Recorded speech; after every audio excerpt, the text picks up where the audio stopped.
Telecast. So welcome to Cannes, where we're at MIP TV, and I'm here with award-winning producer and screenwriter and CEO of Big Light Productions, Frank Spotnitz. How are you doing, Frank? Very good. Thanks for having me. Lovely to see you here on the Riviera, enjoying the last of the sun before, I think you're on your way to the airport, aren't you? I am, but it could not be a nicer day here. No. Gorgeous. Perfect. Yeah. So we've got a lot to talk about. I want to talk about the X-Files, of course, and lots of the other major productions that you've been involved with over your career. But let's start at the beginning, in terms of how you got into the industry, first of all. That's what I ask a lot of our guests, it's like how they got their break and how they got into the industry. And obviously the X-Files was one of your first big hits, right? One of the first productions that you were involved with. So tell me how that came about, first of all. So incredibly, the X-Files was actually my first job, but it was very delayed. I grew up loving movies and TV, really obsessively watching movies and TV. I'd go to the same movie and see it 2 or 3 times in a row all day, just to see what I could get out of it from a repeated viewing. Yeah. And I went to UCLA to study film and television, but then I had a family tragedy. One of my brothers died. Oh. And it just did something to my confidence. Yeah. And I just turned away from it. I just felt like it wasn't possible for some reason. And I ended up being a reporter instead on a school newspaper. And then I worked as a journalist, a wire service reporter in Indiana, New York, and Paris throughout my 20s for 7 years. And I covered everything, fires, politics, you name it, and I covered it. And after 7 years of doing that, I just said, I got to go back. I got to go back and try. And so unfinished business. Yeah, right? So at the age of 29, I moved back from Paris to Los Angeles to go to film school, the American Film Institute. Graduated at 31, and at 33, got my first job as a staff writer on the X-Files. And it was a late start, but it was the perfect show for me. It was a very tough, competitive environment. Chris Carter, who created the show, was brilliant and very, very demanding. And most people who came on that show did not last. And I was so green. I knew nothing, really, looking back on it. But somehow, because it was the right show for me, it was exactly what I would have watched as a kid. I just connected with it really quickly, and Chris saw that I connected with it. And so I went from staff writer, which is kind of the bottom rung, to executive producer, which is the top rung, in 3 years. I jumped up like 7 steps in 3 years. Wow. And became the president of Chris's company, did the show for 8 years, did both movies with Chris. And it was just, one of the greatest gifts of my life. And education. It was like my second film school, because you had to do 24 episodes a year. Like, that's a lot of TV. And you learn so fast, you have to, it's sink or swim. And so my storytelling muscles and my producing muscles got, a lot stronger very quickly. And I guess you must have learned about resilience, right, at that point, because, as you said, high pressure environment, but perfect learning slopes, if you like, to get involved. Yeah, I really felt like I just would not fail. I could not allow myself to fail. And I had plenty to learn in every way, but the thing I was not prepared for was sort of the politics of television, the politics of a TV show, the studio, and I was so naive, but I pulled through it, and I'm so grateful for it still. Obviously, X-Files comes up almost every day. Still, almost every day, I meet people, and people still talk about it. It's been 30 years. That's right. This September was 30 years since the show began. And there's talk about a second reboot right now, I think. Do you know anything about that? Only what Chris has told me and has said in the press. I don't think Disney has announced it yet. I'm not sure he's supposed to be talking about it, to be honest. But there's what he's talked about is that Ryan Coogler might do a reboot or a reimagining of it with a more diverse cast. And obviously, we're all huge fans of Ryan Coogler, so I'd be very excited to see what he comes up with. Yeah. I personally would be very nervous to take that assignment, not just because the original show was good, but because of David Duchovny and Gillian Anderson and their incredible chemistry. And I just think, I don't think you can compete with that. So if I were him, my advice would be go as far away from that as you possibly can. because anybody who has to be compared to the two of them, it would be pretty daunting. Right. Okay. So you don't think they would be attached? I mean, I think Gillian Anderson has talked about maybe she'd be open to it, or I saw this interview. It was on the Today Show last Yeah. week, and under questioning, she said what I said. Like, she's a big fan of his, and she might be open to sort of making some kind of an appearance in the show. Right. So, which I'm sure is true. Yeah. She probably would be open to doing that. But no, I think it's going to be a new cast. All right. So, the X-Files. How many years were you involved then on the X-Files? I came in early in season 2 and stayed to the end of season 9. And then I did both movies. I wasn't in the reboot that they did, the sort of short 2-season reboot. I was doing Man in the High Castle at the time. Right. Okay. And was that your next major project after X-Files? Was that Man in the High Castle? No, so I did a show with Michael Mann immediately after the X-Files, which was a really interesting experience. It was the first use of digital cameras for a television series ever, for a dramatic television series. And looking back on it, I realized it was his laboratory for the movie Collateral, the Tom Cruise movie, Jamie Foxx. He used a lot of the same locations, same kinds of cameras, a lot of the same actors that we used in Robbery and Homicide Division. And then I did a reboot of The Night Stalker, which is one of my favorite shows as a kid, the Darren McGavin series and TV movies. And then I went to London in 2010 to do a spy series called Hunted for the BBC and Cinemax. This is a long story, but I ended up doing Strike Back as well when I got to London. And then after Hunted ended, after 2 years, no one in my family wanted to go back to Los Angeles. So that's why I'm sitting here talking to you, because I wanted to stay too. But to do that, in Hollywood, you're a writer-producer. You're what they call a showrunner. That really isn't a thing here. There's a couple, but it's not really the way the business works in the UK or in Europe. So I didn't want to stop being a showrunner. So I started my company, Big Light Productions. It's been, I guess it's been almost 11 years now, as a way to stay here and to employ myself and work the way I wanted to work. And it was very busy out of the gate. There was a wave of co-productions happening then. It's happening again now. Yeah. And after, I guess, 5 or 6 years, I started to realize, this company could actually exist for other people besides me.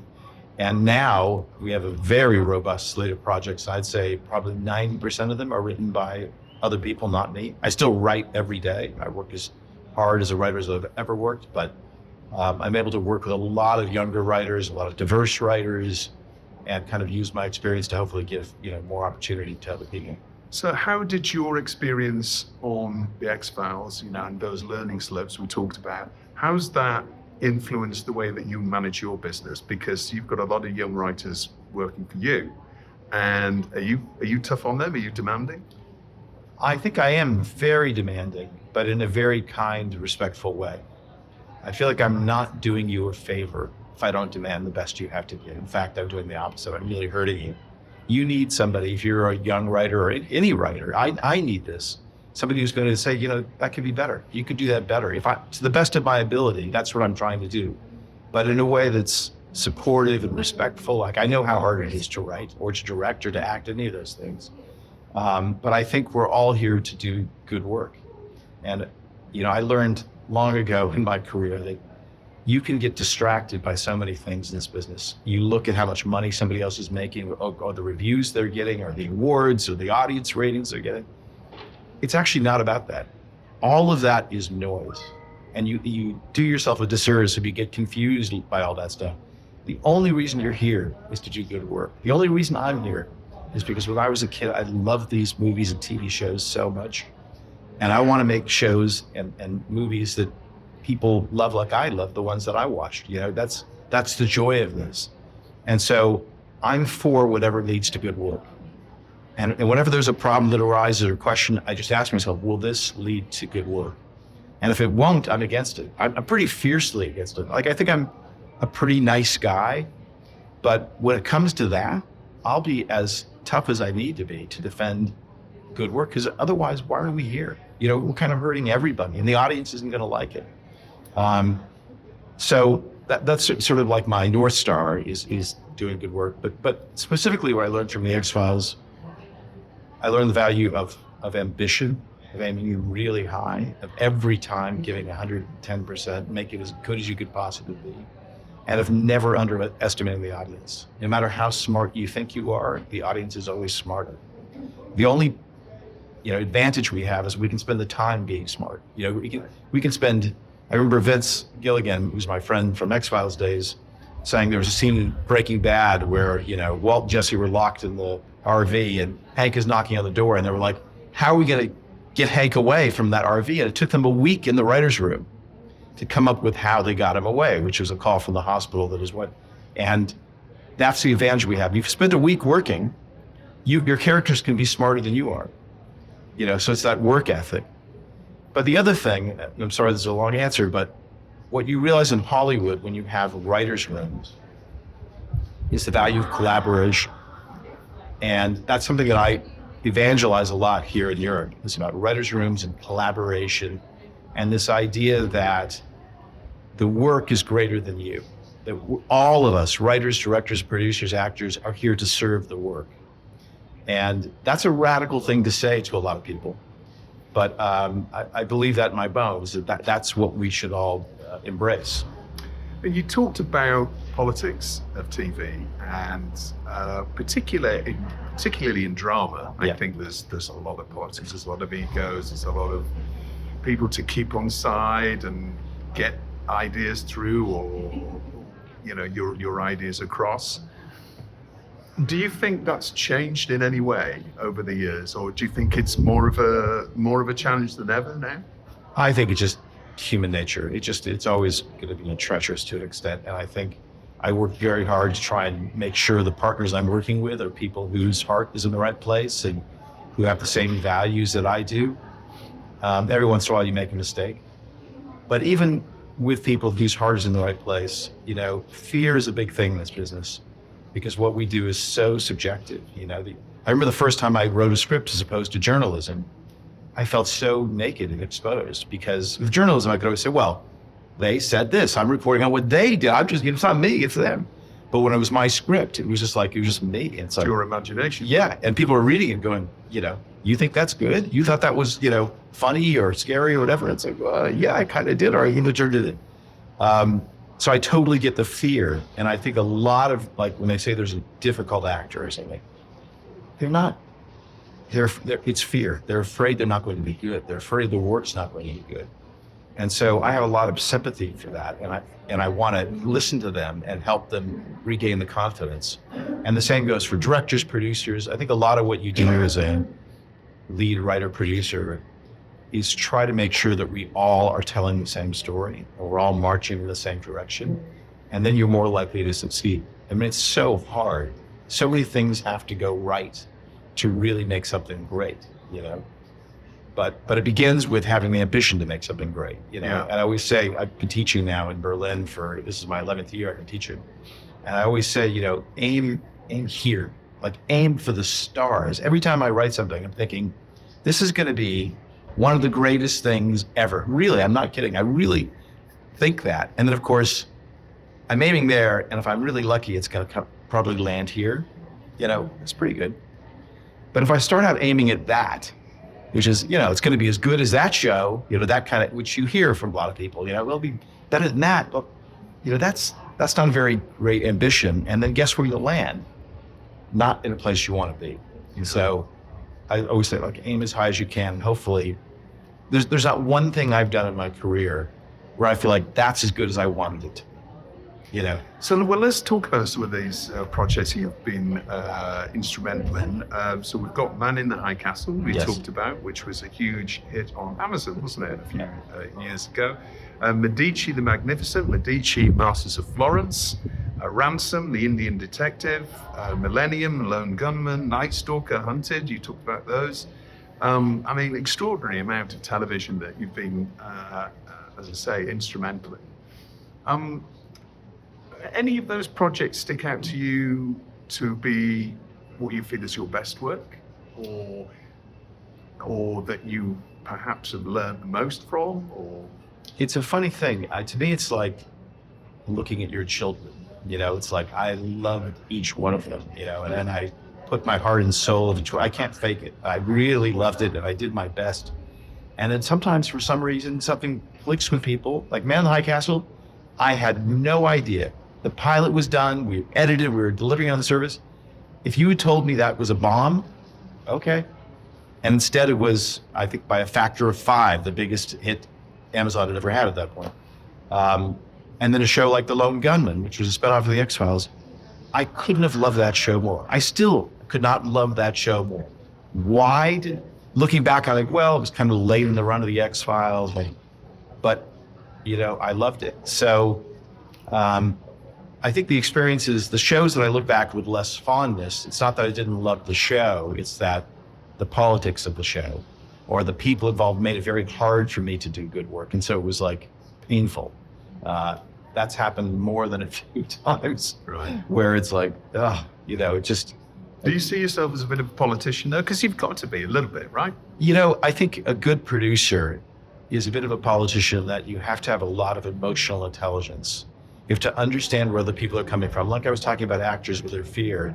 And a really good producer will avert a problem before it even occurs. They'll see it coming, and they'll take action to make sure it doesn't even happen first. And that's one of the benefits of experience, you know, and if you are, and I've gotten more emotionally intelligent, you know, as time has gone on. That's one of the benefits of age, having more experience. You don't want the drama off screen. You want the drama on screen, and you want everybody marching in the same direction, and you don't want unnecessary conflicts. You know, some conflicts are really constructive and lead to a better show. Like sometimes you have a debate about script or casting or whatever, and it's healthy. But a lot of conflicts are just destructive and create rancor and don't help you get where you want to get, which is doing good work. So we're here at MIT TV where there are buying and selling of TV goes on. And we're seeing now probably the biggest crisis that the TV industry has faced, certainly since 2008, and probably maybe ever. I'd say ever, yeah. Yeah, and we all know why that is. The money just isn't coming into the industry through advertising and also post-pandemic, that gold rush is abated now. How are you seeing it from a big light perspective? Because presumably a lot of your shows are big budget in their very nature. Mm-hmm. They are ambitious and they're very wide-ranging stories and need big budgets to carry them off. I mean, how are you seeing the market right now? It's a very funny thing, because when I first told people I was moving to Europe, I was staying in London.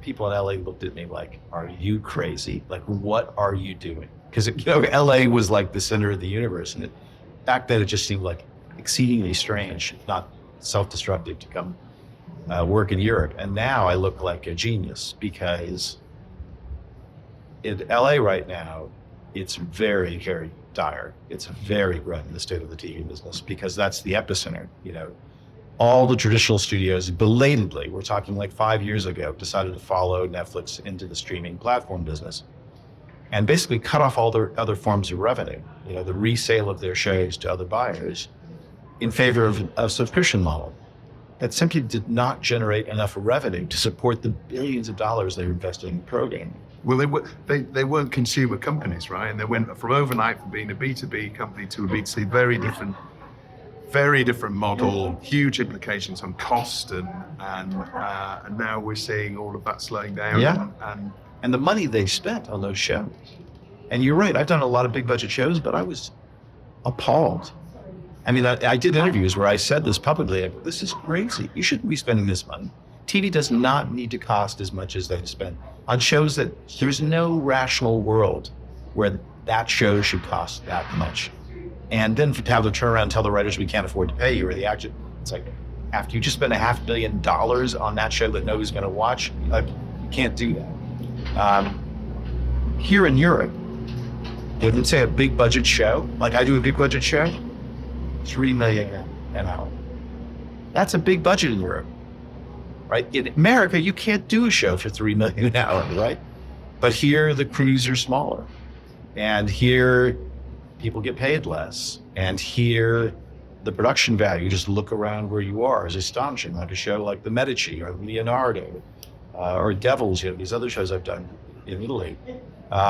So while things are dire and I feel terrible about what's happened in Los Angeles, and so many of my friends are really suffering right now, who have not worked, not just writers and editors and actors and directors, but people in crews and people who support the industry are all suffering. We've obviously had the writer's strike and the strikes that have gone on. So that's even exacerbated the problem. Absolutely. And I think we all sort of thought, well, once the strikes are over, we'll get back to work, and it just has not happened. I do think things are going to get better, but in Europe, things are down, but it's not like that. Things are down, advertising down 5 to 8%, and we've lost a lot of the streaming money that was coming in here has been lost. But the truth is, the traditional broadcasters still make something like 3 times as many shows as the streamers make. Not at the budget levels, but nonetheless, it's work for all the producers and all the actors and directors. So this is actually a relatively good place to be during a storm. It's still a storm. It's not like we're having a ball over here either. And the fact that, when we make shows here, we want to sell them back to the US. That's still the biggest market for shows. And that they're not buying much either hurts us as well. But it's relatively better to be here right now. Having said all that, I do feel like we're nearly at the bottom of this, that now you're going to start to see the companies that survive are going to start to rebuild their business, and it's going to be a much more rational, sustainable model than what we've just seen. And that's a good thing. And also, I think what's interesting is it's not purely going to be a subscription-based business anymore because they have advertising tiers. Now, to me, advertising is a much better metric of success for your show than subscriptions. Because advertising is literally how many people are watching your show, not how many subscriptions will it sell. Like a show like Man in the High Castle, you knew it was never going to go longer than 4 seasons because you're going to top out on the number of subscribers it's going to draw. And so it's going to die. But if there's advertising and you're making money off advertising revenue, well, now you're back to the way TV used to be, which is shows can go on and on and on. As long as advertisers are willing to advertise on those shows, it's a better way to fund television. So it's going to take a little while for all of that to set in, but I think if we talk, a year from now, it's going to be a lot better picture than it is now. And one of the other, I can't talk to a writer without talking about AI, of course. Yes. Which is, been in the news, and we discuss it almost every week on Telecast. How do you view it? I mean, do you use it internally? Every day, as much as I can. I am really excited about AI. I wish it was as advanced as people like to think it is. Right? It's not. I know because I use it so much. I love it. I think it's great. I use it for research. What do you use? I use Perplexity. I've used Bing. I've used Gemini. I try them all out and I compare them to see the kind of answers I get. But, what I find is that things that I didn't know, and so I would guess at, or if I needed to know it, I would spend an hour or two on Google looking for the information I wanted. Now I simply type in a question and there's the answer, exactly what I need to know, for research for my script. And again, it's kind of wonky still. But what's good is some of these apps have footnotes and you can check the information and see where it came from and make sure it's correct information. But it's still pretty crude. I expect that too is going to get a lot better pretty quickly. But I tell everybody I know, believe me, everybody's terrified. Writers, directors, editors, not actors so much. Well, actors are worried about other implications going on, but we need to embrace this, and we want the creative people to be the ones figuring out how we make this tool work for us as artists. We don't want the corporations telling us how it's going to work for them profit-wise, financially. That will be a disaster. Because I can tell you already, there are people out there thinking AI is a hammer, we can fire all the carpenters. It's like, no, dude, you still need the carpenter to use the hammer. AI is a hammer, it's a tool. We're the artists. We're going to stay the artists. There's a lot of work that now can be done a lot faster. And there will be some job loss, I'm sure. But the jobs that remain are going to be superpowered, right? It's going to grow and be a great asset. But I just plead with people in the creative community, use the tool, figure it out. Let's tell the money people how we're using it. Let's let it make our lives better. Because if we don't, it's going to make our lives worse. And let's talk about big lights. Tell us what you've got in development, or certain things you can't tell me, I'm sure. Yeah. But there may be some things that you can tell me about what you're working on now and what your ambitions are for the next couple of years in terms of projects. Well, we're a very unusual company because I'm a writer, and I'm an American writer heading up a British production company. It's a very odd situation. And so I've always been kind of driven by, a writer's passions. And I love all kinds of stories. I love all kinds of genres. I think back to the shows that I loved when I was a kid, and I loved everything, to be fair. I watched everything indiscriminately, but the ones that really stuck with me, like, Star Trek or The Twilight Zone or Outer Limits, these shows were about something. They were really entertaining, but they also asked questions and made you think. And they're TV that has stayed with me my entire life. And how many shows can you say that about, really? I mean, I love TV, but a lot of TV is kind of just in and out. And especially now when there's been such a barrage of TV, it's hard to even remember sometimes what I saw last week. And I've never wanted to make TV like that. I've always wanted to make TV that sticks with me, that glad I watched, that made me think. It's like really good TV or storytelling is like, it enriches your life. It gives you an understanding of other people and things that you wouldn't have had if you hadn't seen that show. It doesn't have to be a drama. It could be a silly comedy. It could be anything. But I look for things that have that quality. So my slate has a wide variety of genres, but I think they all have the potential to be great, to be something you remember for a long time. And then we do shows with the UK, we have shows with the BBC. We do lots of stuff with the US, obviously, because I'm American, streaming platforms. But I think what's most unusual about us as a British production company is we really lean into Europe in a way that very few British producers do. So we've done shows with the French, the Germans, the Italians, a lot in Italy. We're doing a show this year, hopefully in Scandinavia as well, and other countries as well. Like I love the adventure of that, the stimulation of it, and understanding of the culture, and it's just a great gift being here in Europe, being exposed to all these cultures. And you talking about co-productions mainly, or are you? Yeah, these are all co-productions. So we have one that was just announced at Series Mania 2 weeks ago. It's got this brilliant director who did 3 seasons of The Crown, and Christian Schwahoff, I know what I'm saying his surname correctly, about the Nuremberg Nazi trials. And it's a deeply entertaining show. I mean, you might hear Nuremberg and go, wow, Nuremberg. But and I'm not saying it's not heavy in a lot of ways, obviously, dealing with Nazis and the crimes the Nazis committed. But it's also a show that, I think people will want to watch. You'll be excited to watch the next one. And I'm really excited to do that. And that's an example of a show that I think has something to say. And now it's time for Story of the Week, where Frank gets to nominate the TV industry news story that caught his eye in the past 7 days. Frank, tell us what your story of the week is. Well, you were asking about AI earlier, and I saw a story, a New York Times reporter was speaking to an artist and filmmaker called Paul Trillo. And Sora, which I'm familiar with, which is the new image creation, artificial intelligence, invited a number of artists to make short films using AI. And Paul Trillo made a short film called The Golden Record, which you can see on Vimeo. It's quite beautiful.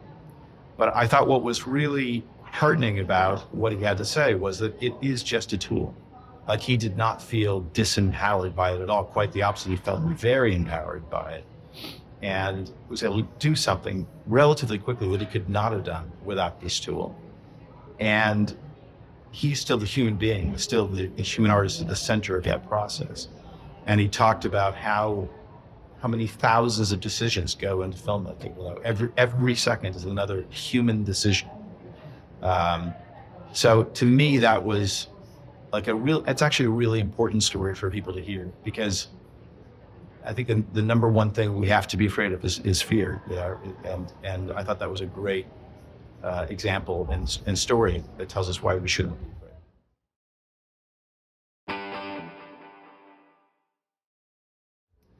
And now it's time for Hero of the Week. Frank, who's your hero of the week? So I talked about how TV inspired me as a child, and I'd say the most important show for me was The Twilight Zone.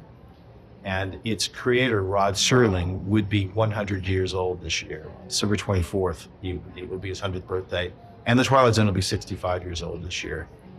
And I would argue, and I know there's a number of nominees for this, but he's the most important television writer of all time. He wrote really hard-hitting, beautiful social dramas for live television in the 50s, got tired of battling censorship, and then decided he was going to do a show called The Twilight Zone. It was just fantasy. And of course, he said so many powerful things through the parables that he wrote in The Twilight Zone. And I think if you were to ask, all the storytellers working in television today, certainly in the US, there is no show that you would hear mentioned more often than The Twilight Zone. So I'm grateful for this opportunity to sort of celebrate Rod Serling. And what's your favorite episode of Twilight Zone then? Time Enough at Last, probably, which is the great Burgess Meredith episode where he's the bank teller who just wants time to read. I don't know if you remember that one, but that's unbelievable. Eye of the Beholder is another great one. Right. Which is the one with the, and I think it was an ape on the wing of the airplane. Yes, that's Terror at 40,000 Feet, I think. Yeah. That's the one with William Shatner. That's William Shatner, that's Yes. right. That's still sticks with me when I first saw that show. That was, Honestly, there's like 50 episodes I could name, but and they're, they're just perfect. They're just perfect and very hard to replicate. They've tried over the years. There've been different reboots to the Jordan Peele one just a couple of years ago, but there was something about those original episodes that's impossible to beat.